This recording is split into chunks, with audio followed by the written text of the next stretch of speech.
Ongi etorri lagunok! Berriro ere zuekin Mari Maistra. Dauzkazuen zalantza, galdera eta abar guztiak argitzeko prest. Badakizue, nirekin kontaktuan jartzeko 3 modu dituzuela. WhatsAppa, Twitter eta email bitartez. Beraz, deitu eta idatzi nahi duzuen beste, baina pazientzia izan. Jente askok deitzen du, zuek bezala askok zalantza daukate eta itxaron beharko duzue agian pixkatxo batean. Ez da izango erantzuna bapatekoa. Ara, WhatsApparen soinua norbaitek bidali gu zerbait. Ai, txapisek ordiziatik. Irakurriko dizuet. Irratian, trafikoaren berri ematen dutenean, Irunera edo Gasteizera esaten dute. Niri belarrian min ematen dit. Ez alda Iruna eta Gasteiza esan behar?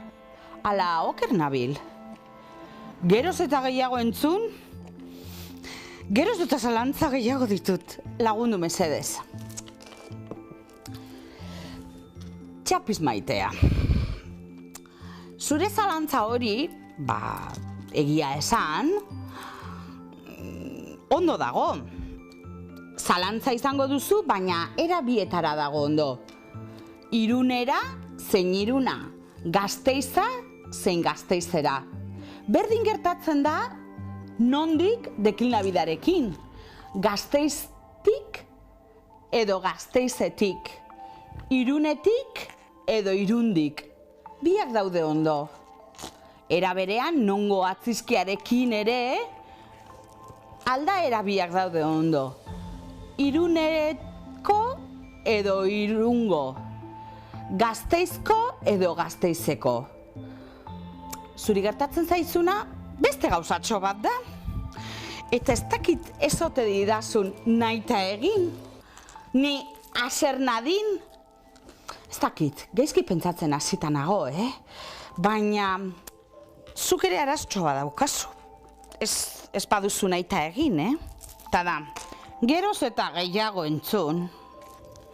Geroz eta zalantza gehiago ditut. Ez dakit nondik atera duzuna. Lagundu mesedez, bai, oraintxe lagunduko izut. En fin, txapiz, hauxe. Zenbat eta gehiago entzun, orduan eta zalantza gehiago ditut. Hori da zuzena, eta ez geroz eta esan duzun hori. Tira, ritualtxo bat egingo dugu. Ikusi, ondo barneratzeko, oraintxe egingo duguna, zuk egin behar duzu etxean. Eta zuk bezala, arazo hau berau daukaten guztiek. Ze hau zuretzat da, txapiz, baina denontzat ere, bai? Beraz, hartuko dugu boligrafo bat, bai? Eta idatziko dugu zenbat eta gehiago entzun, koma, orduan eta zalantza gehiago ditut. Idatzi paper zuri batean eta gauez, sukaldeko mahai gainean jarri kandela gorri batekin.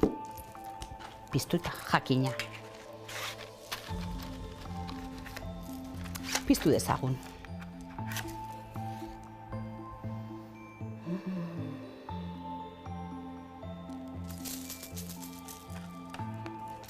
Eta suaren ondoan, suak dena erretzen du eta garbitzen du, ura jarriko dugu.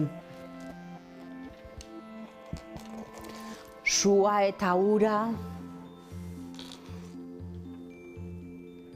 batera dena elkarrekin garbituko dute eta haize pixka bat behar izan ezkero, sukaldeko leihoa zabaldu.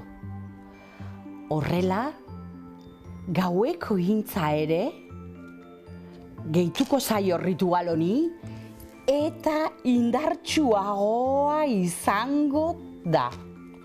Benetan, egin ezazue. Ikusiko duzue zelako emaitzak izango dituzuen hemendik aurrera.